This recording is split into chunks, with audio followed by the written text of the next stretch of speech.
नहमदुहु व नुसल्ली अला रसूलिहिल करीम।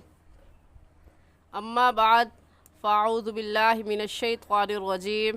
बिस्मिल्लाहिर्रहमानिर्रहीम।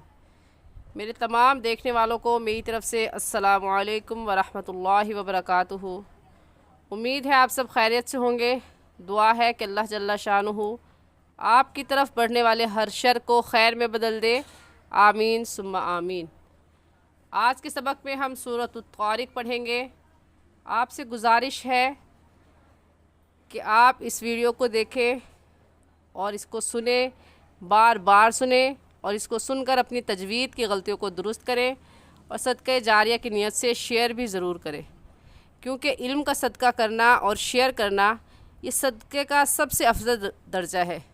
माली सदक़े से भी ज़्यादा अफजल है, क्योंकि माल इल्म से अफजल है बेशक। तो आप इस वीडियो को ज़्यादा से ज़्यादा शेयर करें ताकि बाकी लोग कुरान पाक अपना दुरुस्त करें और उनका तो सवाब मिलेगा ही, आप भी उनके सवाब में बराबर के शरीक होंगे और इसको शेयर करके ज़्यादा से ज़्यादा दुनिया और आखिरत की सादतें समेटें। आमीन सुम्मा आमीन। तो पढ़ना शुरू करते हैं। अऊज़ु बिल्लाहि मिनश शैतानिर रजीम। सूरतुत तारिक़ मक्किय्यतुम। बिस्मिल्लाहिर रहमानिर रहीम। वस्समाइ वत्तारिक़ वमा अदराका मत्तारिक़। वस्समाइ वत्तारिक़ में कौन सी मद है? इस मद का नाम है मद्दे मुत्तसिल और मद्दे वाजिब। हमें कैसे पता चला? क्योंकि हुरूफ़ मद्दा जो कि अलिफ मद्दा है, अलिफ से पहले ज़बर आ जाए तो उसे अलिफ मद्दा कहते हैं। तो हुरूफ़ मद्दा के बाद हमज़ा इसी कलमे में मौजूद है, इस वजह से इस मद का नाम होगा मद्दे मुत्तसिल और मद्दे वाजिब। और इस अलिफ को हम इस मद को हम 4 अलिफ के बराबर खींच कर पढ़ेंगे, ना इससे कम और ना ही इससे ज़्यादा। और हमें 4 अलिफ का ऐसे पता चलेगा कि अपने दाहिने हाथ की 4 उंगलियों को बंद कर लें, एक एक करके उंगली को खोलें। जितनी देर उन 4 उंगलियों के खुलने में लगेगी उतनी देर आप इस मद को खींचेंगे, ना इससे कम खींचेंगे और ना ही इससे ज़्यादा खींचेंगे। तो आयत ऐसे पढ़ी जाएगी। वस्समाइ वत्तारिक़।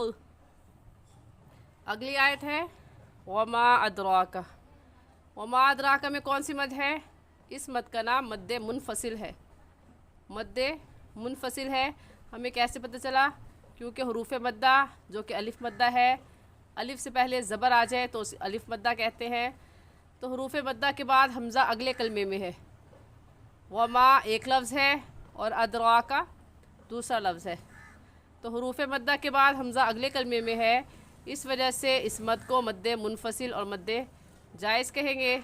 और इस मद को 3 अलिफ के बराबर खींच कर पढ़ेंगे, ना इससे कम और ना ही इससे ज़्यादा।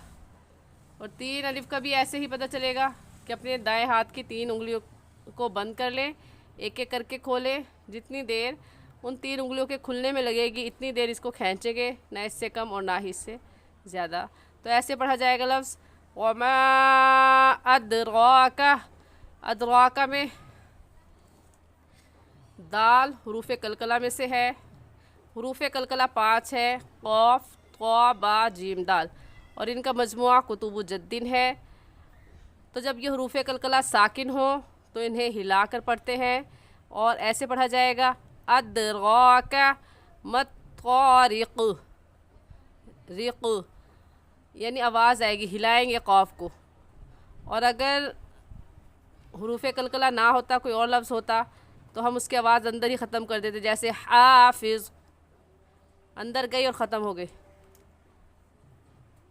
ऐसे पढ़ेंगे इस आयत को वमा अदराका मत्तारिक़। मत्तारिक़ के बाद गोल दायरा है और गोल दायरे के ऊपर लाम अलिफ ला है, जिसका मतलब ये है कि आपकी मर्ज़ी है, चाहे तो आप मत्तारिक़ पर वक्फ़ कर लें या आप मिला कर पढ़ें। तो इसे दोनों तरह पढ़ना दुरुस्त है। आप इस आयत को ऐसे भी पढ़ सकती हैं वमा अदराका मत तारिक, वक्फ कर लेंगे। और आप मिलाकर भी पढ़ सकती है, और मिलाकर ऐसे पढ़ेंगे। अगर वक़फ़ करेंगे तो मत तारिक, और अगली आयत अन-नज्मुस साक़िब, ऐसे पढ़ेंगे। और अगर मिलाकर पढ़ते हैं तो ऐसे पढ़ा जाएगा वमा अदराका मत तारिकुन नज्मुस साक़िब इन कुल्लु नफ्सिन लम्मा अलैहा हाफिज़। हा और हा में फ़र्क करके पढ़ें। ये हा सीने से निकलती है और ये हा हलक से निकलते हैं, तो मखारिज का ख़याल रखें। मखारिज की मुकम्मल तफसील मैं नूरानी कायदे की पहली तख्ती में बता चुकी हूँ। मुकम्मल तफसील जानने के लिए आप नूरानी कायदे में देख सकते हैं। मुख्तसरन ये है कि ये हा सीने से निकलती है, सीने पर ज़ोर लगा कर निकालेंगे, और ये हा हलक के दरमियान से निकलती है। तो इनमें फ़र्क करके पढ़ेंगे, दोनों को एक जैसा नहीं पढ़ेंगे। ऐसे हो जाएगा लफ्ज़ अलैहा हाफिज़, अलैहा हाफिज़। फल्यंज़ुरिल इंसानु मिम्मा खुलिक़, खुलिक़ मिन माइन दाफ़िक़ यख़रुजु मिन बैनिस सुल्बि वत्तराइब। यहाँ पर हम मीम बैनिस सुल्बि पढ़ेंगे, इस नून को मीम के साथ मिलाएंगे, मीम बैनिस सुल्बि पढ़ेंगे। मिन बैनिस सुल्बि पढ़ना दुरुस्त नहीं है। तो मीम बैनिस क्यों पढ़ेगी? छोटी सी मीम का क्या मतलब है? छोटी सी मीम का मतलब ये है कि नून साकिन के बाद बा आ जाए, नून साकिन के बाद बा आ जाए तो वो दोनों मीम बन जाते हैं, और उस नून साकिन पर हम गुन्ना भी करते हैं। और गुन्ना एक अलिफ की मिक़दार नाक में आवाज़ छुपाने को गुन्ना कहते हैं। तो सही ये है मीम बैनिस सुल्बि, और गलत ये है मिन बैनिस सुल्बि, मिन ये गलत है। मीम बैनिस सुल्बि वत्तराइब, यहाँ ता की जगह त्वा नहीं पढ़ेंगे, तराइब। इन्नहु अला रजइही लक़ादिर यौम तुबलस सराइर फमा लहू मिन कुव्वतिन वला नासिर वस्समाइ ज़ातिर रजअ, ज़ातिर रजअ। तो यहाँ पर जीम भी साकिन है, और आइन जब वक़्फ़ करेंगे तो आखिरी हर्फ आइन है, वो भी हम साकिन करके पढ़ेंगे। तो पढ़ना अगरचे दुश्वार है, लेकिन ऐसे ही पढ़ा जाएगा। सही तरीका ज़ातिर रजअ, ज़ातिर रजअ, और गलत रजा या रजई, ये गलत तरीका है। तो इस वक्फ़ को अक्सर लोग गलत कर जाते हैं, क्योंकि दो साकिन आ जाए तो वक्फ़ करना थोड़ा सा मुश्किल हो जाता है। तो आपने वक्फ़ सुन लें कि हम अगर वक्फ़ करेंगे तो ऐसे पढ़ेंगे वस्समाइ ज़ातिर रजअ वल अर्ज़ि ज़ातिस सदअ, यहाँ पर भी सदअ। इन्नहु लक़ौलुन फ़स्ल, इन्नहु में नून मुशद्दद है, और नून मुशद्दद पर हमेशा गुन्ना करके पढ़ते हैं। और गुन्ना करने का तरीका कि आप एक अलिफ की मिक़दार आवाज़ में को नाक में छुपाने को गुन्ना कहते हैं। तो ऐसे पढ़ेंगे इन्नहु लक़ौलुन फ़स्ल वमा हुआ बिल हज़्ल इन्नहुम यकीदून कैदा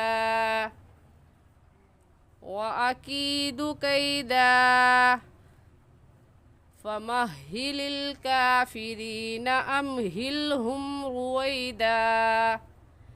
ज़बर की तनमीन में वक्फ़ करते वक्त एक ज़बर पढ़ा जाता है, इसलिए हम यहाँ पर वक्फ़ जब करेंगे तो रुवैद नहीं कहेंगे, बल्कि रुवैदा।